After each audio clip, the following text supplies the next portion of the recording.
from Amorim's comments and the fact that he brought him on, I think he's going to be confident in him, and I think his performances have shown that he is ready to contribute this season. And so, yeah, I think we'll be seeing a lot of him, and I think that's a positive. Jay here for Stretford Paddock. This is Academy Review. Joining me as always is Finn, otherwise known as Academy Scoop. Finn, always a pleasure chatting to you. Yep. We are going to talk about, obviously, the Academy team in a minute, but before we get to that, I want to talk a little bit about Ayden Heaven. He played against Arsenal, his former club, of course, over the weekend. What did you make of his performance? Because we've seen him in the first team before, briefly, but this was a bigger test. I know he came on for Lenny Yoro. Not easy to come into a game like that, sort of playing the second place team in the league, but I thought he did well. What did you make of his performance? Yeah, completely agree. I think he looked really assured. I mean, he's 18 years old.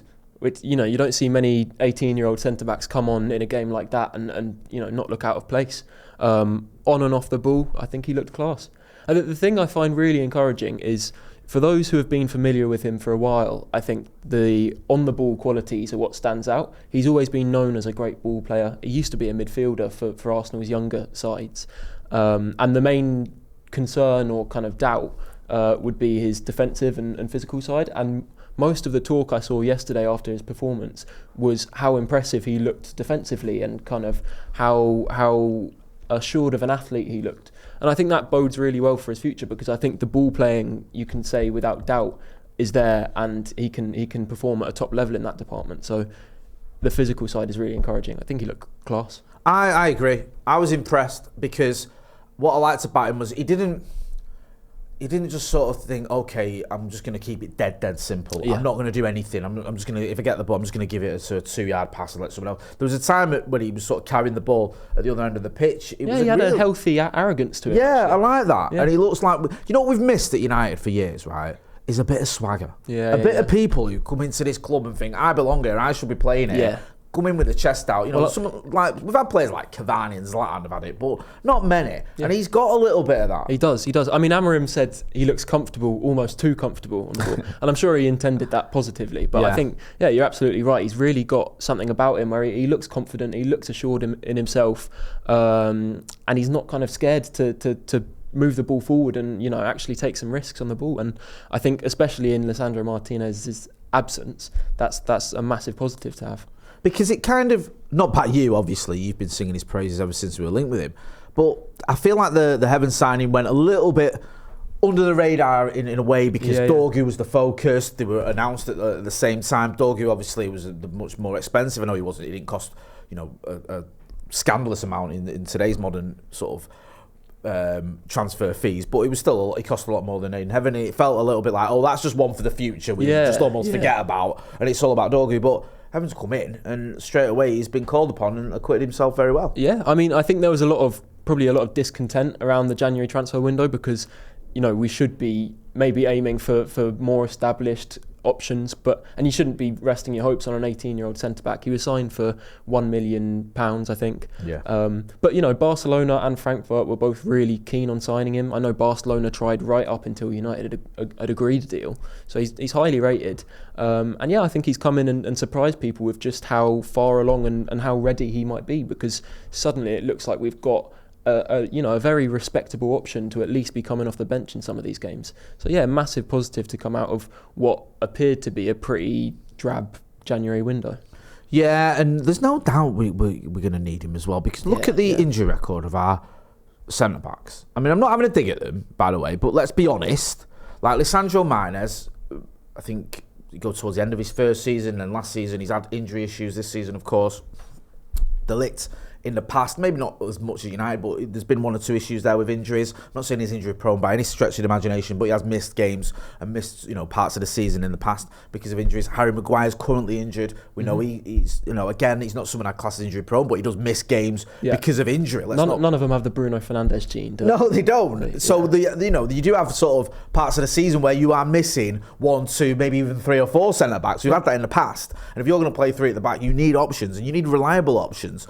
And Ayden Heaven certainly looks like that. Just quickly before we move on, how much do you think he could feature this season? Because I know further down the line, and you mentioned it yourself, you said you see him being an option sort of to rotate or to cover for Lisandro Martinez. This season in particular, do you think we might see a little bit more of him? Certainly. If the availability of the rest of the squad doesn't massively improve, then I think it's inevitable that we'll see him.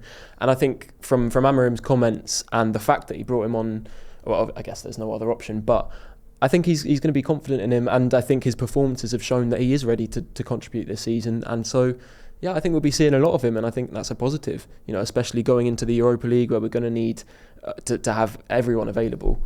I think you can expect to see him a lot this season. Because you can always, if you didn't trust this kid, I know you're right about the options, but if you thought, he's not up to it, you could always shuffle things. You could put a Casemiro there. Maybe you bring on Harry Amass. We've seen Collier play on the left. Yeah, that's a good shout. You do something different where you go, okay, let's move things around so we don't have to rely on this lad who's maybe not ready yet. But he obviously does trust him. He's done it a couple of times now. The one thing I hope is that, because he seems to have a lot of trust in young defenders, he's happy to play 19-year-old Lenny Yoro, who's obviously so highly rated, and 18-year-old Ayden Heaven. I'd like him to look at some of the attackers now, because it was good to see Jack Morehouse and Jack Fletcher on the bench, but these are players that, like Ayden Heaven, have proved that they are well above the under 18 level and look completely comfortable at under 21 level. Give them a chance, because they can really make a difference, especially in the latter stages of these games where they're playing against tired legs. Give them a chance, see what they're about, and you could be surprised by their levels. I'm not going to lie to you, Finn, just talking briefly about the Arsenal game. I was gutted Chido didn't come on, right? Yeah. I was stood where he was warming up, and I thought he was going to get on. And I thought he thought he was going to, because he kept looking over at the manager to even when it was like 93 minutes are on the clock, and he could see he was sort of warming up, and he was like, almost like, Gaffer, I'm here if you need me. Yeah. And I was thinking, maybe it's me being, overly romantic or delusional. I just thought it's made for him to come on and get the winner Arsenal against Arsenal. It would have been so good. I think one of Arsenal's coaches that Chido played under in the academy said that he's got more self-confidence than any player that they've seen working in academy football. And I think that will take him far in terms of coming on in games like this, where it's a huge occasion against a side like Arsenal, who are second in the Premier League. And I think he would have fancied himself to come on and maybe score a goal and secure the winner. So I agree, it's a shame he didn't get a chance. It is, but obviously we expect him to have a very, very long and successful Manchester United career, so I'm not going to lose too much sleep over it. I thought it was a decent performance by United, despite what some of the pundits might have said. Let's talk about which team do you want to start with, actually? Which team we're going to talk about? We've only got the 18s to talk about. The under 18s this week, innit? Yeah, so they were away to Derby County, who are a strong opposition. They're comfortably the kind of best of the rest outside of the two Manchester clubs. They've had a great season, especially earlier in the season. They looked really strong. They were right up, at the top of the table.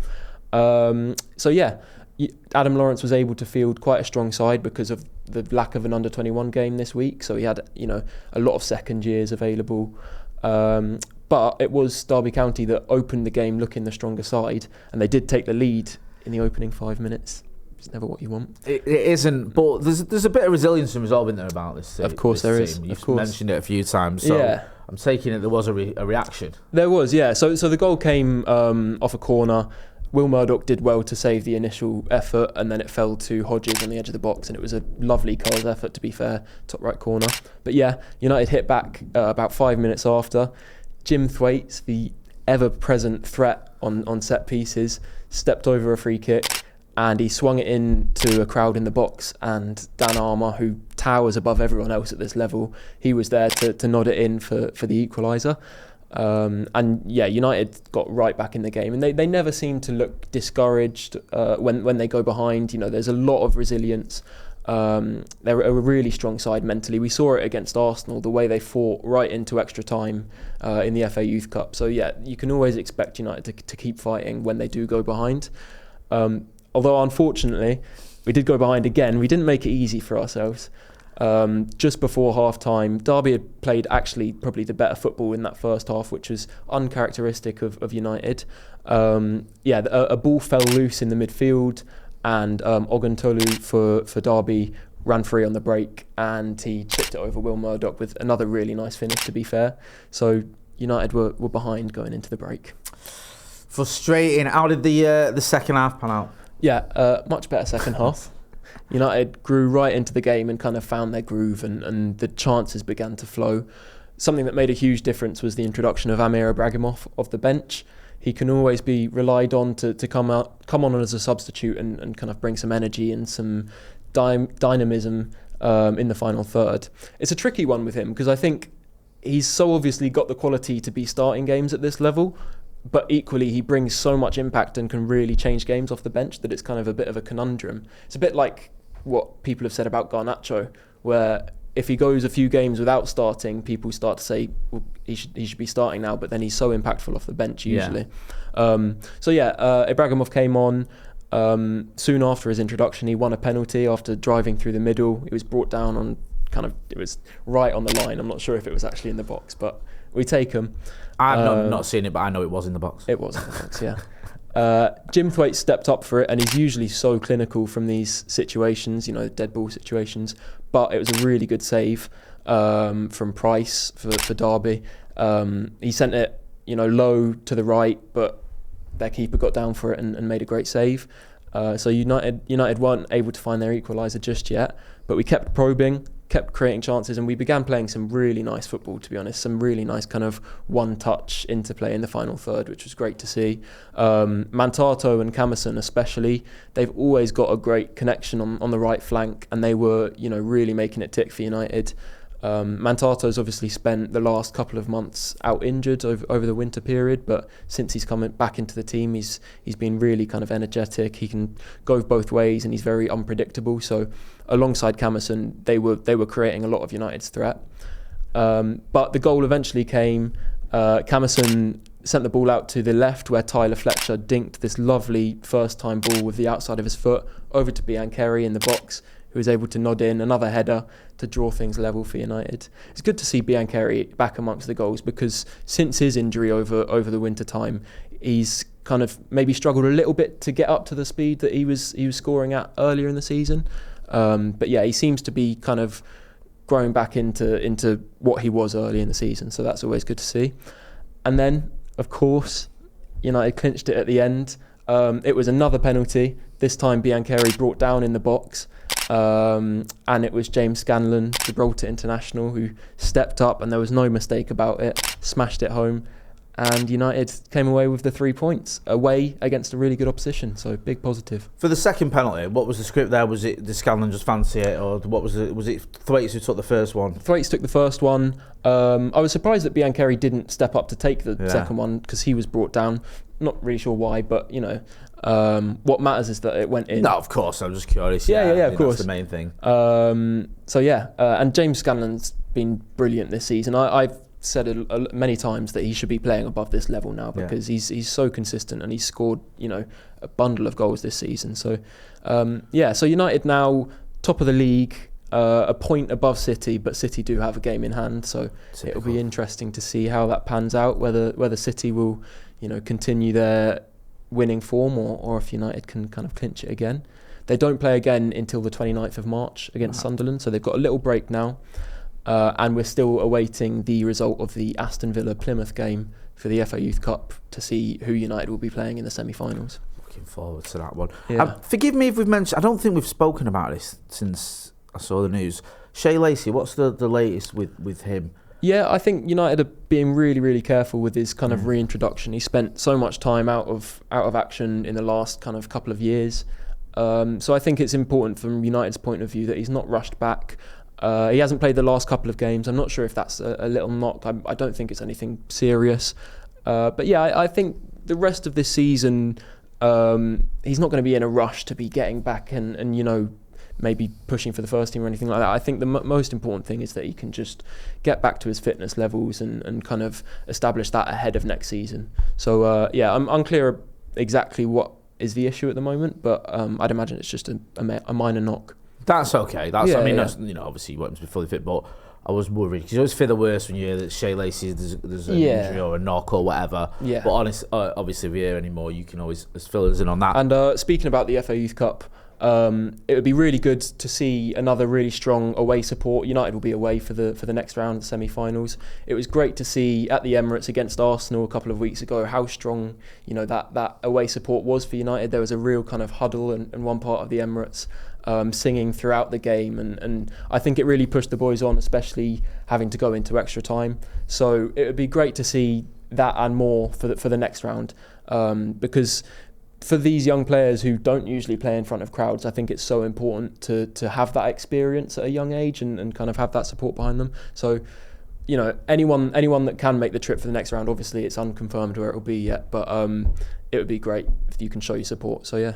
Yeah, I used to take my youngsters to some of the under 23 games down in Leeds. So I'll try and get down for that. Take them. They took them to the Arsenal game. They enjoyed it, which was a gamble. But they did. But obviously, that's the first team, so nice good to see the young players, and it's nice, isn't it? When I remember years and years ago watching. I had Ryan Giggs play for the academy. That's all I am. But when you see players at the academy level, and then you see them get into the first team, there's something feeling, really rewarding you've seen them about progress. It. It gives you that little bit of extra enjoyment with it all. So yeah, absolutely, 100% we'll get down there. You did mention there we haven't got any academy games for a little while, but we'll be back next week. We've got a special guest joining us as well, and we're have something a little bit different on academy review. Also, appreciate everyone getting involved in the chat in the comments. People keep flagging up players that they like, that we mention, players that they think have got a bright future at United. So do get involved in the chat and let us know if there's a player particularly you want Finn to chat about or to look at. Or I know he watches all the academy and under 21, so he'll be able to give you maybe a little bit more info on them, and it'll be good to hear from you guys as well. Finn, always a pleasure. We're going to have you on the channel a lot more, and obviously look out for that next week. We've got a guest. We're going to do something a little bit different on Academy Review. That's been Finn. I've been Jay. This has been Academy Review. Don't forget to hit like, share and subscribe. Thanks for watching.